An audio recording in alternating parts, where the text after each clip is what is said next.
esse é o Portcast, o podcast do Tecnologia Portuária. E para começar, queria começar aqui diferente, queria dar uma salva de palmas pro pessoal do Porto Desafio. Parabéns, gente! Obrigada. E para quem não tá entendendo nada, esses aqui são os vencedores do Porto Desafio.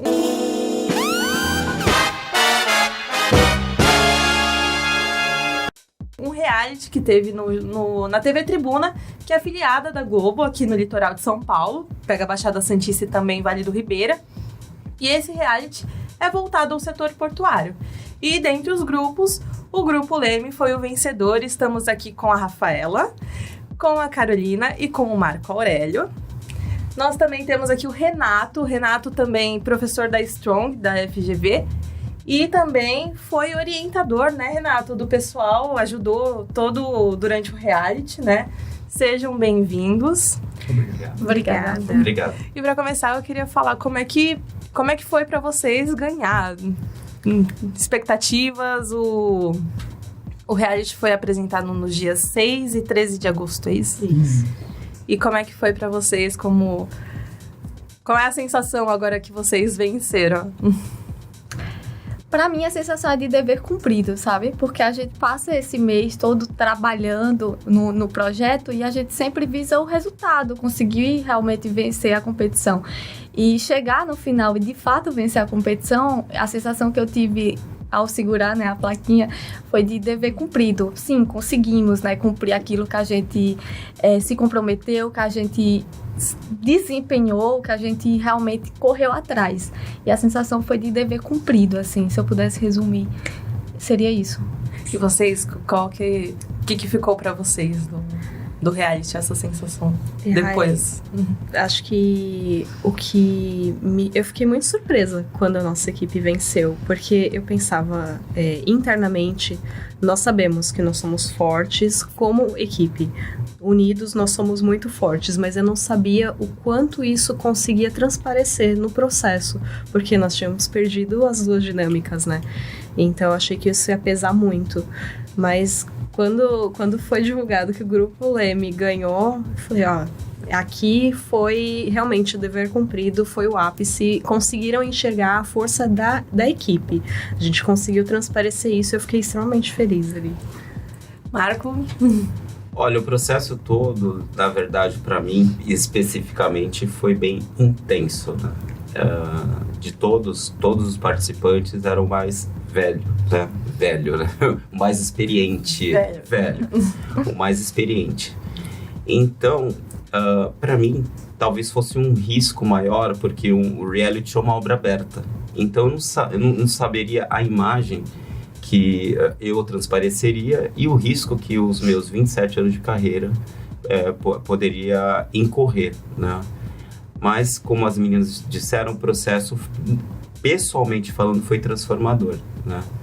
Acho que conviver com as diferenças é um grupo extremamente multidisciplinar, rico, e nós pactuamos os não conflitos. Acho que isso norteou o sucesso do grupo e acreditar na nossa ideia desde o início. Mais uma vez, parabéns, gente. Eu dei uma introdução aí do que era, sobre o reality e tudo mais, mas, Renato, conta pra gente um pouquinho de como foi o processo, assim, por trás dos bastidores, como foi a orientação e como foi realmente a estrutura dessa segunda edição. Bem, Larissa, o reality, o próprio nome já diz, né? Ele traz um conjunto de situações que não existe um controle muito específico, assim, do que vai acontecer. Não é tudo... você planeja, mas... Exatamente. Você tem uma espécie, assim, de programação que você vai seguir, mas não é como um programa de TV comum, onde as coisas têm o seu devido horário certinho, tudo vai acontecer como no relógio. Não. As coisas podem se modificar ali à medida que vai avançando. Como o Marco falou, né, é uma intensidade muito grande, eles ficam sob pressão a todo momento, sabe aquela coisa do Big Brother, Masterchef, aquela pressão e aquela coisa de todo mundo ali com os nervos à flor da pele, chorando a todo momento, aquelas emoções vindo a todo momento. o reality é assim, né? Não tem nada combinado. Né? Às vezes as pessoas olham o programa já finalizado lá, pensam, mas será que isso aí foi combinado? Até aquela situação que ocorreu lá, que nós tivemos que interromper o Max, isso aqui não foi combinado.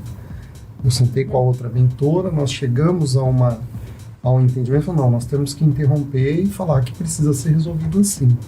Então, até minha mãe me perguntou isso, falou, aquilo lá não foi combinado? Eu falei, não foi. Pra dar mais emoção? Não. Exatamente. Então, é realmente a vida real.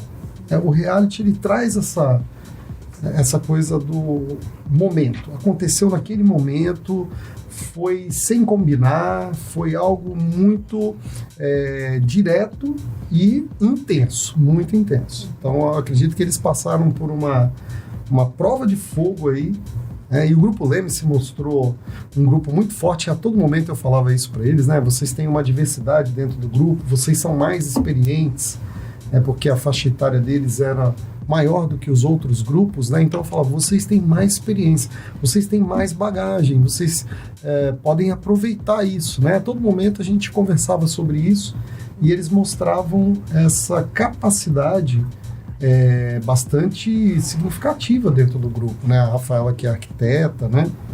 O Marco é advogado e a Carolina... ao contrário, desculpa. A Carolina, que é arquiteta, a Rafaela é da área de ambiental, né, Carolina? Engenheira. Engenheira ambiental, e o Marco, que é advogado. Então, quer dizer, era um grupo muito heterogêneo na sua formação. Então, isso ajudou bastante, eu acredito, na minha visão, né? Tá. E vocês, falando de emoções e tudo mais, como é que foi esse processo, assim, para vocês, sobre câmeras, bastidores? Vocês já tinham essa noção? Vocês já tinham esse contato com as câmeras? Isso ajudou também no nervosismo? Como é que foi para vocês? Foi muito difícil. Pra mim, particularmente, eu acredito que para os meninos também foi muito tenso. A gente não tinha nada desse hábito de estar em frente a câmeras, redes sociais, nada disso. Então, encarar a câmera foi bem difícil. Era aquela coisa, a gente sempre falava, né? Que a gente tava super descontraído, conversando e tal. Quando chegava a câmera, todo mundo travava, ficava calado. E imediatamente era uma coisa absurda. Meu Deus, o que é que acontece? E a gente ficava se questionando. E era sempre essa tensão mesmo que o professor falou, de reality mesmo, de a gente ficar tenso e travava nas câmeras, mas aos poucos a gente ia se soltando um pouquinho mais, mas mesmo assim ainda é um pouquinho tenso. Bastante, nossa, eu sou um molusco, assim, eu me escondo, eu detesto aparecer, e nossa, eu acho que quando eu passei, quando eu descobri que eu entrei no reality, foram duas emoções muito altas, né? Primeiro, poxa, eu passei, que legal. Queria que meu pai estivesse aqui, porque meu pai era da área do Porto, queria que ele visse. Eu comecei a chorar pensando nisso. E ao mesmo tempo eu fiquei, meu Deus, eu vou ser filmada, vai ficar pra posteridade, meu Deus. Eu comecei a chorar mais. E agora? O que eu vou fazer? E agora? O que vão ver? O que eu vou fazer na frente da câmera? Eu vou travar. E realmente, eu travava muito. Eu não conseguia, às vezes, nem finalizar uma frase, né? Quando vinham perguntar alguma coisa, aí tinha que voltar porque eu falava errado, travava. Terrível. Bom, como geração X, né? Eu passei, principalmente o período pandemia, como eu vou lidar com isso? Que além de advogado, eu também sou professor. E hoje, videoaula é tendência, assim como podcast é tendência, como eu vou lidar com isso? Então, pessoalmente, eu dava palestra, dava aula. Fui fazer a primeira videoaula, travei. O que eu vou fazer com isso? Então, antes do reality, eu estava fazendo um curso de artes cênicas para poder lidar com câmeras. Né? Que é a prova de que falar em público não significa que você vai saber lidar com as câmeras. Exatamente. Então, eu quis entender esse processo. O porquê. Não é o fato de você exercer oratória, é o fato de você falar perante as câmeras. Eu acho que talvez seja o fato do julgamento, né? Porque o público controlado é uma variável. Agora, esse ambiente, você não sabe quem vai assistir. Então, eu acho que a questão além do seu próprio julgamento, do julgamento pessoal, o julgamento de um público que não é controlado. Tem alguma dica aí pra vocês, assim, o pessoal que tá assistindo, às vezes também Tem alguma dica que vocês possam falar também de como vocês puderam se soltar, se superar aí pra poder falar não em público, né, mas na frente das câmeras? Tem? Meninas? Eu só respirei fundo e fui. Só vai, gente. Essa é a dica. Só vai, sabe? Foca no resultado e vai. Assim, eu sou muito focada em resultado. Então, sempre que vem esse nervosismo, não, é esse o resultado que eu quero e para atingir esse resultado eu tenho que fazer isso. Então, eu vou fazer e vou encarar. E é isso, sabe? Se for muito difícil, não olha diretamente pra câmera, mas olha para o câmera. Olha pra ele. Ignora a câmera, tá ali na tua cara. Mas ignora, fala com a pessoa, não fala pra máquina. Acho que funciona também. Já é uma boa dica. É. E vocês são do grupo Leme, do Porto Desafio. E, Renato, fala um pouquinho pra gente sobre a dinâmica de como funcionou as etapas, quantos grupos foram, como que funcionou.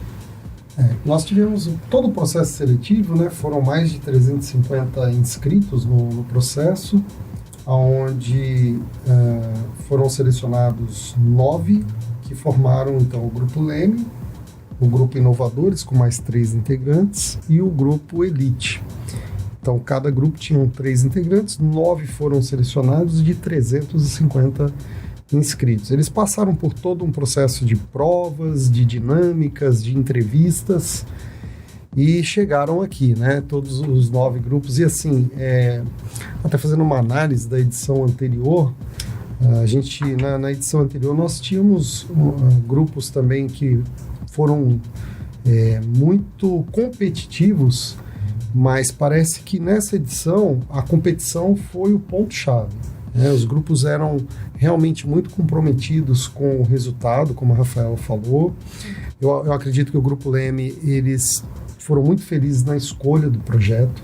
Talvez o que conduziu o Grupo Leme à vitória foi a escolha de um projeto que estava na área de sustentabilidade, que é um ponto muito alto hoje, né? Todos os segmentos hoje não podem desconsiderar essa questão da sustentabilidade, então estava muito em alta e eles foram muito felizes em escolher isso, né? Agora, falando um pouquinho de bastidores, né? O Maxwell Rodrigues, como vocês bem sabem, ele é um cara muito profissional e que cobra muito resultado. E para quem não sabe, gente, o Maxwell foi quem apresentou todo o programa, né? Isso, exatamente. O apresentador lá do programa Porto Desafio. Ele é muito profissional, como um executivo, né? Ele é CEO da empresa lá onde ele atua e ele cobra mesmo o resultado, como a Rafaela falou. Ela focou no resultado porque ela percebeu que essa era uma vertente do programa, né? Entregar resultado. E é isso mesmo, desde a edição anterior, sempre foi esse o foco, entregar bons projetos, entregar resultado. Mas tem uma coisa que, assim, nos bastidores, às vezes a gente não consegue enxergar isso. Embora o Maxwell seja essa pessoa que cobra resultado, ele é um cara muito coração, que quer muito sucesso de cada um deles, que ele brigou a todo momento, brigou no sentido de tentar conquistar a todo momento mais uma vaga. Para cada integrante ele pensava no todo, ele não pensava somente no grupo vencedor, ele negociava com os CEOs das empresas, puxa, mas não dá para levar mais um, então esse é o lado muito bacana dele, muito humano, de querer sempre levar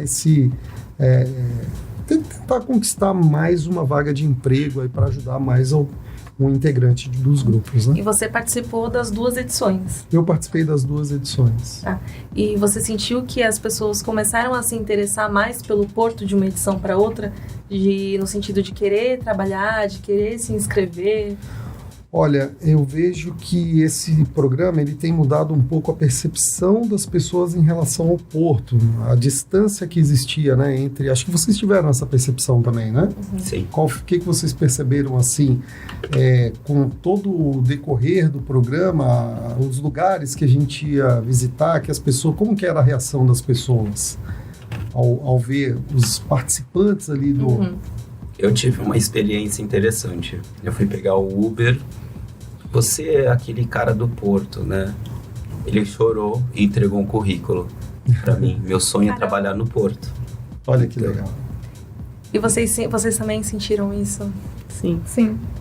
E vocês já tinham algum contato com o Porto? A Carol comentou que já tinha o familiar dela, né? Sim, no Porto. meu pai, Como que vocês já tinham? Como é que foi pra vocês? Pode começar. No meu caso, não, né? Que eu vim lá da Paraíba e contato zero com o Porto. Pra mim foi realmente um universo completamente novo. É tanto que pra mim, de fato, foi realmente um extremo desafio. Porque foi um universo que eu descobri. Lá, o que mais falava era sobre água. Porto era algo totalmente distante. Então, pra mim, foi realmente muito, muito, muito novo. E foi um universo, assim, que eu adorei conhecer. Gostei muito, mas que pra mim foi algo totalmente novo. Pra mim não era novo, né? Meu pai desde sempre trabalhou no Porto, desde que eu era pequena. E ele contava muitas histórias dos turnos. Ele era mecânico de manutenção e sempre trabalhava em dupla, trabalho de risco e tal. Nossa, acontecia... Falava que as presepadas do turno era ele que fazia. Ele tinha muita história e ele falava que ele era o rei da gambiarra. Ele contava muita coisa legal, assim, engraçada mesmo. Tinha contato com as duplas dele, os amigos. Então, foi extremamente emocionante, porque eu perdi meu pai ano passado pra Covid e eu queria que ele tivesse partilhado, sabe? De toda essa experiência. Então, até a visita que a gente fez à BTP, toda vez que eu entro, não foi a primeira vez que eu entrei no terminal portuário, toda vez que eu entro, eu choro. Porque eu vejo o portainer, eu olho, meu pai. Então, foi muito difícil. Você acha que trabalhando como vocês venceram também, entrar nessa área, se qualificar, isso te fez, de alguma forma, usar ele como inspiração? Com certeza, o tempo todo. Eu ficava pensando, né, no trabalho, a gente pensava não só em benefício para o porto, mas benefício para o trabalhador, para o portuário mesmo. Porque a gente sempre ficava levantando essas histórias, né? Não é sentimentalismo, mas é a vida real. A gente tem relacionamento com pessoas que trabalham no porto. Então, como beneficiar essas pessoas também? Isso influenciou muito no nosso dia a dia no projeto. E você, Marco? Bom, eu tenho formação, além das formações que eu falei, eu sou formado em logística de transportes. Eu trabalhei com um projeto ligado a sistemas criogênicos de transporte, então eu tive que ter essa visão dessa parte de cadeia. Depois eu fui atuar com gerenciamento de risco. Então, com gerenciamento de risco, você conhece desde o container, vai a bordo de navio, porão de navio. E como professor, eu me especializei em inglês portuário. Então, eu conheci departamentos diferentes. Então, tenho essa visão mais geral do porto, desde o container até como funciona o mundo corporativo do porto. E na sua terceira atuação, não chegou a pegar porto, que você é professor, trabalhou nessa parte de logística e você é... sou advogado. Mas também não é dessa área. Também. Eu iniciei uma pós-graduação em Direito Marítimo, não concluí, mas não atuei diretamente. Mas na área administrativa, nas vistorias, negociações que envolvem alguns players, eu tive esse segmento também. Tá tudo ligado ao porto. Aqui é tudo ligado ao porto.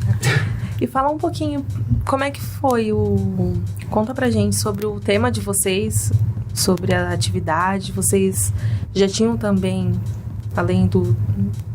já tinham experiência nesse tema que vocês escolheram? Rafa, pode falar. O tema que escolhemos foi com relação à matriz energética. E o professor até falou, né, que a gente foi bem assertivo com relação a isso, porque muito se fala com relação a ESG, mas que no começo a decisão de escolher realmente a temática foi bem difícil, porque a gente sabia que ia pesar muito a escolha do tema, né, do projeto. E eu lembro que foi uma escolha bem difícil, porque a gente ficava sempre pesando, mas será que a gente vai comprar esse projeto realmente? Nós como grupo, nós não comprávamos a nossa ideia. A gente conversava com os mentores, né, e falava da nossa proposta, e todo mundo comprava. Não, é ótima essa ideia, é muito forte. Mas como assim é muito forte? A gente não conseguia enxergar. Então essa foi a nossa maior dificuldade, né? Foi. E eu lembro que mesmo. Carol sempre dizia, não, a gente tem que comprar a nossa ideia primeiro pra gente conseguir vender a ideia. Então vamos comprar, a gente ficava nessa, vamos fechar essa ideia. Vamos, aí até que a gente, não, vamos realmente fechar nessa ideia, vamos acreditar nela e vamos aprofundar. Então a gente fechou na ideia de matriz energética. E aí foi a imersão no tema. A partir daí, fechou, é isso mesmo, ok, agora vamos se aprofundar, mergulhar mesmo para entender. Porque o que eu sabia sobre o assunto era muito superficial. Então, realmente, foi a partir do projeto que eu comecei a entender. Eu acho que o fator mais complicado foi a inter-relação do porto com a cidade. Porque para o porto, nós estudamos cases de sucesso em outros portos. Mas qual seria o benefício de você implementar um projeto de uma matriz energética renovável para a cidade? Eu acho que o grupo comprou quando foi apresentado o benefício para a cidade. Depois nós compramos a ideia. Sim. Né? E muita gente ainda tem essa, não só no caso de vocês, o projeto em si, mas em outras áreas, de entender na prática como funciona a relação, né, de porto-cidade. Que acha que o porto fica lá escondido e não acaba não atrapalhando a gente ou não beneficiando, mas tem que ter essa relação, né? Sim. Sem dúvida. E falando do projeto, como que foi o projeto para vocês? Conta um pouquinho pra gente os detalhes e como que funcionaria na prática a matriz energética. Bom, o nosso projeto, como a gente falou, né, foi relacionado à matriz energética no Porto de Santos. Porque primeiro a gente teve que entender o problema, né? Por que isso é um problema para o Porto? E aí foi onde a gente identificou que aqui no Porto de Santos a gente não tem uma matriz energética exclusiva para o Porto. Então, desde 1997, por exemplo, que o Porto concorre com a cidade em termos de consumo de energia, porque a usina hidrelétrica de Itatinga, por exemplo, ela já não mais consegue suprir essa necessidade do Porto. E concorre ali com a CPFL. Então, desde 1997 que já há essa concorrência do Porto e a cidade em termos de consumo de energia. Então, entendendo esse problema, a gente, então, foi buscar a solução. E aí, dentro dessa solução, a gente estudou as inúmeras formas de energias renováveis que a gente tinha, né, como opção. E a gente viu que a energia solar seria muito bem aplicável aqui para o Porto de Santos, tendo em vista que a gente tem muitos armazéns que não são utilizados o teto desses armazéns para esse potencial que a gente tem de energia solar. E sem contar a radiação solar aqui do nosso país, que é totalmente favorável a isso, né? A implantação de energias solares. Então, tendo em vista todos esses aspectos, é óbvio que a gente estudou todas as opções, mas tendo em vista todas as opções que estudamos, a gente viu que a energia solar seria mais aplicável.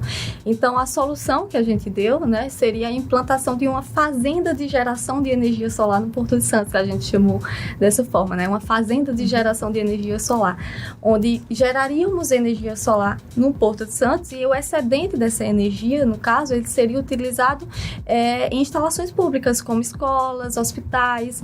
Então, tinha muito essa relação do porto da cidade também. Os meninos podem até complementar mais com relação a essa ideia. Inclusive, também o impacto no meio ambiente, né? Sim. Seguindo uma tendência que não é só no Brasil, né, na nossa limitação energética, tem sido debatida, estudada, recentemente tramitou no Senado, a aplicação da energia oceânica, que nós estudamos outras possíveis matrizes, né? Como a Rafa bem definiu, que é a área técnica dela, era mais viável, como a eólica, né? Foi feita uma comparação por conta da potencialidade, né? Mas, acima de tudo, eu acho que é o grande legado do projeto, do que o grupo apresentou, além da discussão, é justamente a viabilidade pública para esses investimentos.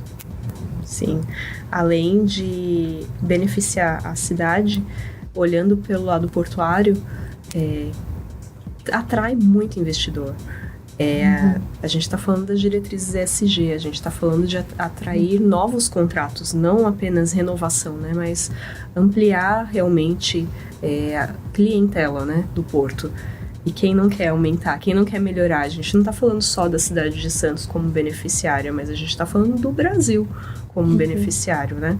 Então, eu acho que quando a gente bateu o martelo nesse tema, realmente aí foi o acerto do grupo, sabe? Foi muito assertivo e isso graças ao Renato, porque Sim.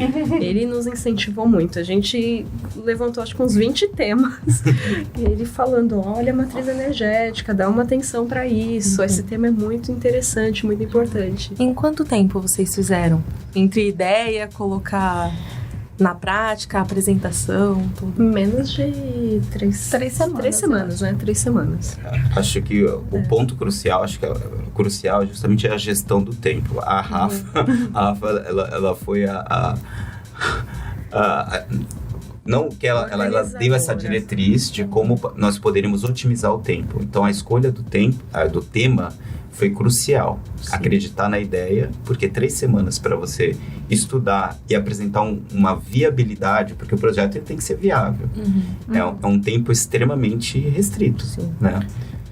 E é tão bacana essa parte do projeto que eu não consigo nem lembrar qual foi os outros que vocês me apresentaram, porque ficou tão latente essa questão do projeto de energia solar. Quando vocês me apresentaram o projeto, eu falei, não, gente, tem que ser esse. Porque eu não consigo lembrar dos outros que vocês me apresentaram. Eu posso te lembrar. Na verdade, nós estamos em dúvidas em 2, pelo fato de ser professor, nós já tínhamos falado da educação, da capacitação. Isso, é verdade. Mas foram 2 temas levados à mentoria, ao Renato. Olha, temos esse e esse.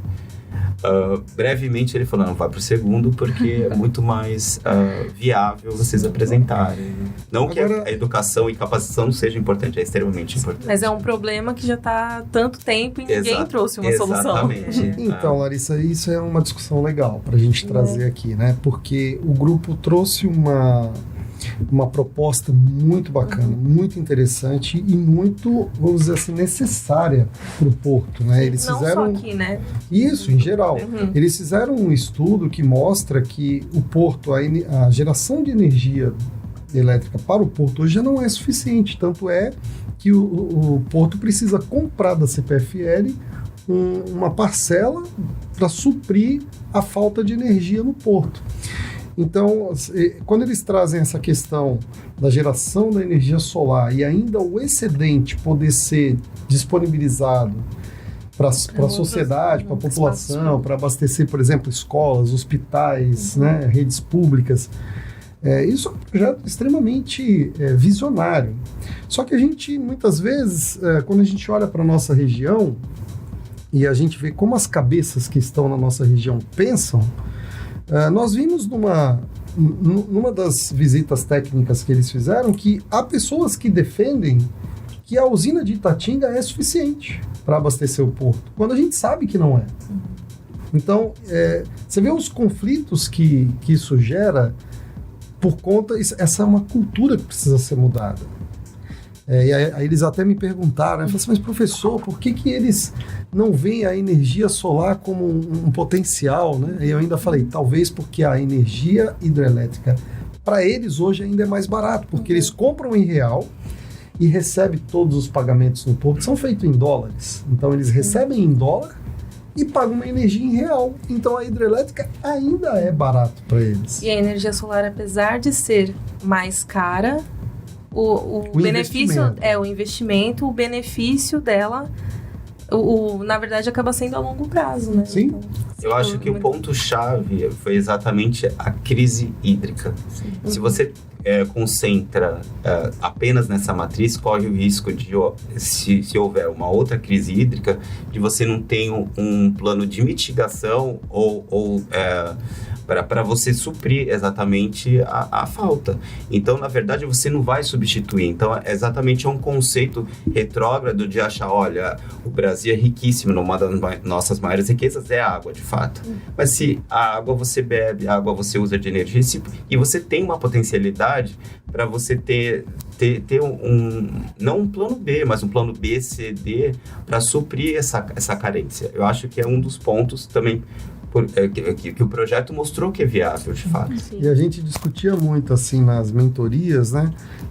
Por que o Brasil está indo na contramão dos países lá fora? Todo mundo investindo em energias renováveis, energia eólica, solar, e vários outros tipos de energia, e o Brasil ainda muito resistente em fazer investimentos nessa área. Os mesmos terminais que nós temos no porto aqui, se você olhar na Europa, esses terminais têm já geração de campos, fazendas de energia solar dentro de um terminal que nós temos aqui, igualzinho. E por que aqui ele usa energia de uma hidrelétrica? Então, foi aí que a gente começou a pensar, claro, porque ainda é mais barato para eles investirem numa energia que já está aqui. Não precisa fazer nenhum investimento, né, de infraestrutura para poder receber energia. Mas o retorno financeiro, nós fizemos o cálculo de viabilidade financeira, gente.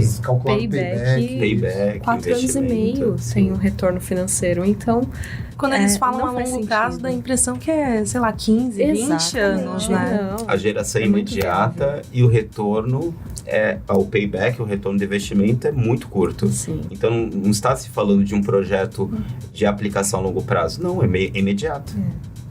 Não, quem está assistindo aí viu que vale a pena investir, vale a pena ainda e acaba tendo benefícios para vários setores, né? Não tem nem o que discutir. Você consegue compreender por que esse projeto foi o projeto vencedor? O grupo foi muito, né, assertivo nessa escolha. Sim, e é uma coisa que dá para ser colocada em prática, não é? Sim. Dá pra é bem viável, não dá para ficar pensando, vamos entrar em contato, ou vamos fazer esse negócio de colocar só no papel, né? De ficar só no papel. Embora, Larissa, vale a pena a gente destacar aqui que o Grupo Elite e o Grupo Inovadores, eles trouxeram bons projetos também. O Grupo Elite trouxe a questão da revitalização do porto, que também é uma necessidade para o porto. O Grupo Inovadores trouxe a questão da mobilidade, porque se você observar hoje, toda essa região, por exemplo, aqui da Alemoa, ela não tem um serviço de transporte público que leve o funcionário do centro da cidade, né, até o terminal. Então, quer dizer, é uma necessidade que o porto tem, até mesmo para dentro lá do terminal da Eldorado, toda aquela região ali de Outeirinhos, você não tem um acesso do transporte público ali. As pessoas têm que ficar pulando o muro, pulando linha férrea. Então, quer dizer, os projetos em si, eles foram muito bons. E também dá para que eles sejam colocados em prática, né? Sim. O projeto inicial do Grupo Inovadores é um negócio que não só eu defendo já há mais de 4 anos que eu venho falando nisso, mas outros professores também e até outras empresas aí do setor já olharam, né, com mais carinho para essa questão, que é a criação de um hub offshore. O que é um hub offshore? Né? Um terminal offshore, ou seja, um terminal fora da área de terras, em mar, com uma conexão com a área onshore, que é a parte de terminais em terra, fazendo como se por hidrovias, né, você ligando a carga à região de mar, aproveitando melhor a profundidade, para que a gente pudesse receber aqui navios maiores. E quando eles apresentaram isso, de um modo geral, eles era um projeto extremamente inovador, bacana, e eles foram muito tolhidos nessa ideia, né? Isso não é viável, isso não sei o quê. Então, às vezes, as mentes que nós temos aqui, nós temos pessoas visionárias que pensam com um olhar para o futuro, e nós temos pessoas aqui que estão no comando, na gestão do porto, da cidade, que tem uma mente muito, como o Marco falou, retrógrada. Né? Olhando muito no passado, essa questão de isso não é possível fazer. Se a gente pensasse assim, o rodoanel nem em São Paulo nunca teria saído. Não é possível fazer um rodoanel. As tantas obras que São Paulo tem, e se a gente olhar, por exemplo, aquela ponte que atravessa, né, da Suécia para a Dinamarca e vice-versa, que você tem uma ponte que vira um túnel e vai por debaixo da água, quer dizer, não é possível fazer. Então, como se você não é sempre, possível? como a própria música lá diz, né, o impossível é só uma questão de opinião. Então, é esse tipo de pensamento que a gente precisa mudar na nossa cidade. Nossa cidade, ela trava muitos processos. Aqui já se falou em ter parque da Xuxa, parque do Beto Carreiro, parque disso, parque daquilo, já tanta ponte que vai atravessar para o Guarujá, túnel que vai atravessar para o Guarujá, e a coisa não sai do papel. Por quê? Porque nós temos mentes que travam esse processo. Sempre dessa forma. Isso não é possível, não dá, é muito impacto, é isso, é aquilo. Então a gente tem que começar a trabalhar essa questão de tudo tem impacto. Agora, como que a gente pode compensar esse impacto? Como que a gente pode trabalhar para minimizar esse impacto? É assim que a sua cidade e o povo precisam trabalhar. Bom, gente, e também, aproveitando que você comentou, Renato, dos outros grupos, isso também me faz lembrar da premiação, né? Do grande momento lá. Então, a Rafa ganhou o emprego na BTP, que é o Brasil Terminal Portuário, né? Que junto com a Eldorado foi um dos patrocinadores, né? Os dois foram patrocinadores do programa. E o curso de graduação, foi isso? Isso, de graduação tecnológica. Tá. A Carol ganhou o MBA. Isso. E o Marco também ganhou um curso de graduação. Sim. Né? Aí, além de vocês, outros grupos também ganharam? Como que foi? No grupo Elite, o Jonathan foi o escolhido para trabalhar na Eldorado, né? No grupo Inovadores, a Mariana e o Thales foram escolhidos também, um para BTP e o outro para Eldorado, não é isso? E eu achei muito bacana a questão desse processo de escolha. Eu acho que o ponto forte ali no final foram os CEOs das empresas. Eles deram um show, né? Porque tanto o Ricardo Arten quanto o Flávio Costa, eles criaram uma interação, escondendo o capacete atrás das costas, fizeram todo aquele suspense, e aquilo ficou muito legal. E foi uma coisa espontânea que partiu dos próprios CEOs, né? Então, isso foi muito legal. E para vocês, na hora que anunciaram? O coração foi até a boca. Então... Sim, com certeza. Eu acho que, primeiro, a surpresa quando anunciaram o grupo como vencedor.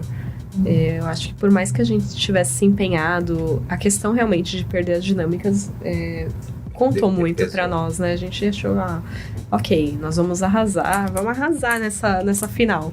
Mas tem um peso. Se todo mundo arrasa na final, a gente não tá no mesmo parâmetro, sabe? Porque tem as dinâmicas. Então, de fato, eu acho que foi o convencimento mesmo que pesou, né? No final, além, claro, do projeto, sem dúvidas. Mas quando anunciaram o grupo vencedor, eu já tava ali em êxtase. Tipo, nossa, ok, chegamos aqui no limite, foi sensacional, prêmio máximo foi ali. E aí o Maxwell começou a falar, né, não, mas todo grupo tem um destaque e tal, e eu já tava lá, não, grupo Leme ganhou, perfeito, tô aqui já contemplando a vitória. Eu nem tava mais ouvindo o que ele tava falando. E aí ele fala, Carol, você foi a destaque? Oi? Quem é Carol?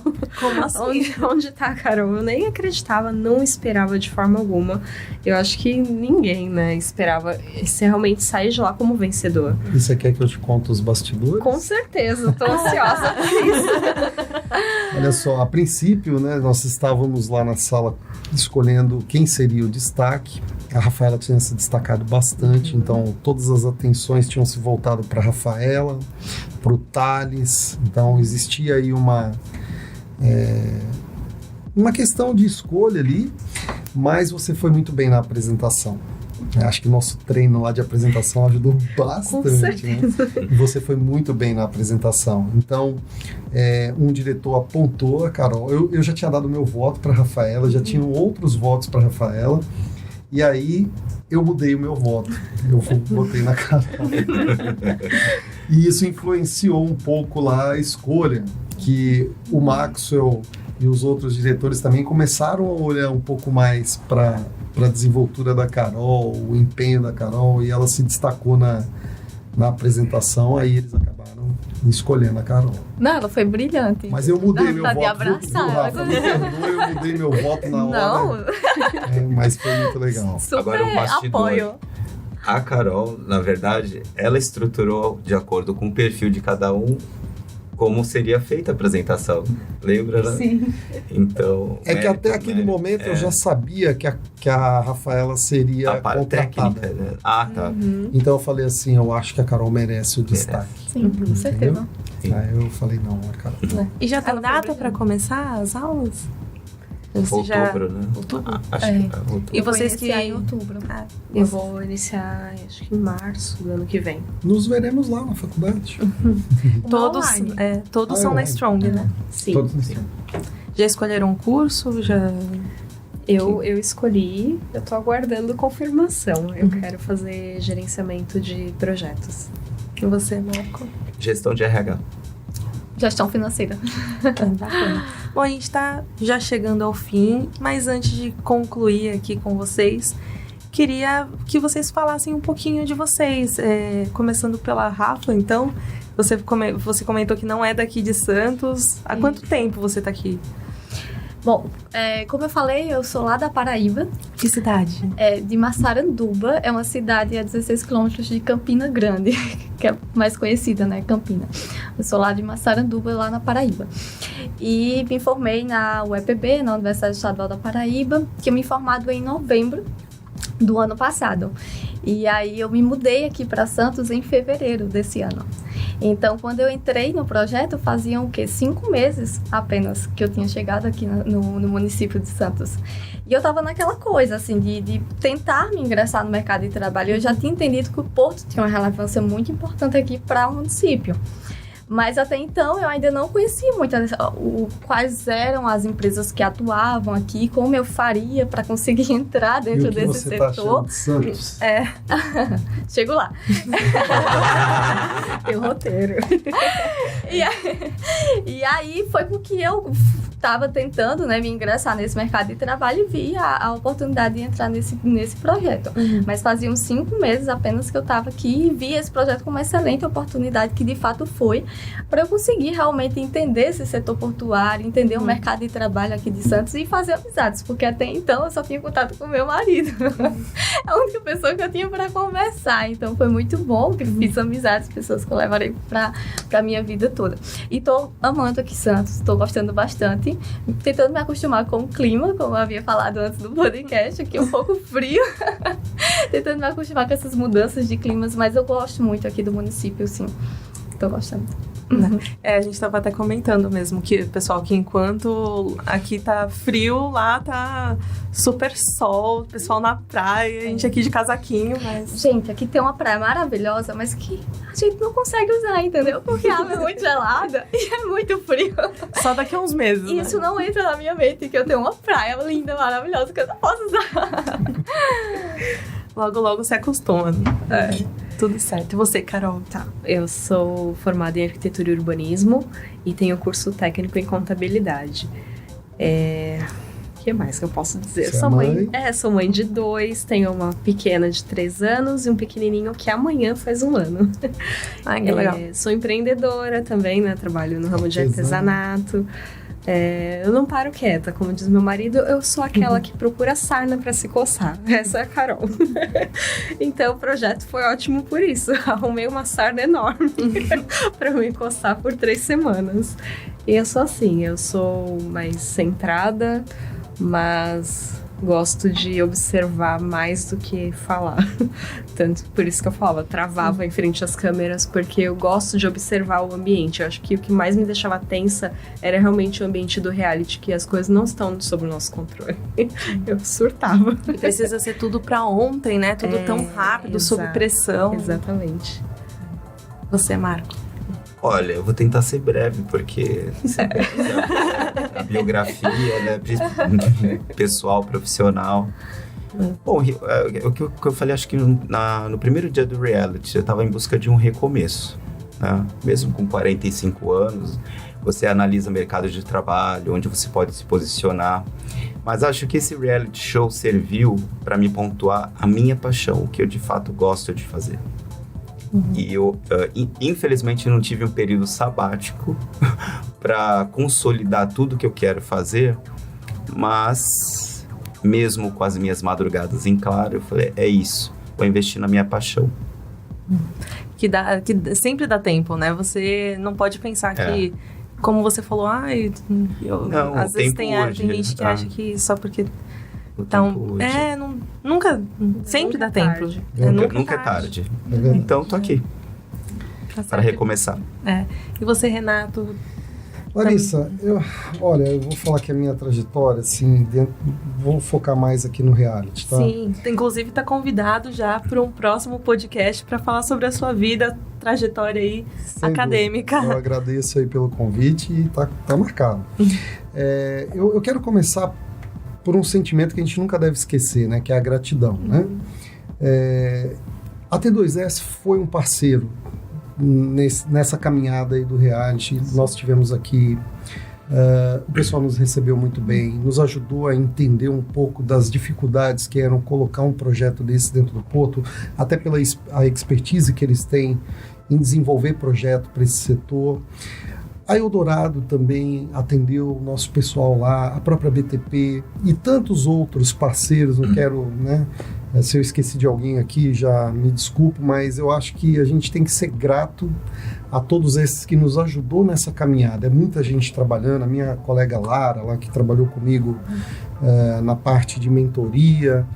E eu sou muito grato também à TV Tribuna pelo convite de poder fazer parte de um projeto tão especial quanto esse, né? Então eu agradeço lá ao Maxo Rodrigues, à TV Tribuna e a todos esses parceiros. Mas por que eu fui escolhido, né, Larissa, como mentor para esse projeto, né? Já desde a primeira edição. Eu tenho uma relação muito forte com o Porto, né? Eu trabalhei durante 15 anos no setor portuário, fora os mais 7 anos de pesquisa e voltados a essa área, até porque eu sou um especialista aí no setor portuário e trabalho com consultoria nessa área, né? Então, na parte de logística portuária. Desenvolvo até projetos, já fiz alguns projetos aí até para o próprio Porto em geral, com parceria com, atendendo pedidos do IBAMA e tudo. Então, a minha vida sempre foi direcionada ao Porto. E a minha formação, a minha primeira faculdade, eu fiz a faculdade de administração aqui na Santa Cecília e fui me especializar, ao exemplo do Marco, fiz direito também, né? Eu fui para essa área de direito eu queria entender um pouco mais de como que o setor portuário envolve muitas leis, né? Então eu queria ter essa formação jurídica para compreender o Porto de uma maneira mais ampla. Fui fazer o meu mestrado, meu doutorado na área de engenharia de produção e eu sempre fui um sonhador nessa área. Eu quis conhecer o maior porto tecnológico do mundo, que é o Porto de Roterdã. Então, em 2014, eu organizei eu chamo de missão técnica, foi uma excursão com alunos, professores para a Holanda, para visitar o Porto de Roterdã. E a coisa funcionou tão bem que isso se institucionalizou dentro das faculdades que eu dou aula hoje. E muita gente me procura para falar: professor, quando que nós vamos para a Bélgica? Quando que nós vamos para Roterdã? E aí isso veio ano após ano visitando não só portos fora do Brasil, mas também dentro aqui do Brasil. E essa é a minha paixão, Larissa. Transformar a vida das pessoas, desenvolver as pessoas e sempre com foco aí na logística, no porto. Isso é o que eu gosto de fazer. Bacana. Gente, eu queria agradecer a presença de vocês aqui. Estão também convidados para os próximos. Ficamos por aqui. Quem quiser assistir os 2 episódios do programa, eles estão disponíveis lá na Globoplay, é só acessar. Também tem todas as matérias lá no site da Tribuna também, a gente pode deixar aqui para vocês na descrição. Muito obrigada pela presença e tchau, pessoal. Valeu. Tchau, gente. Tchau, tchau. Tchau.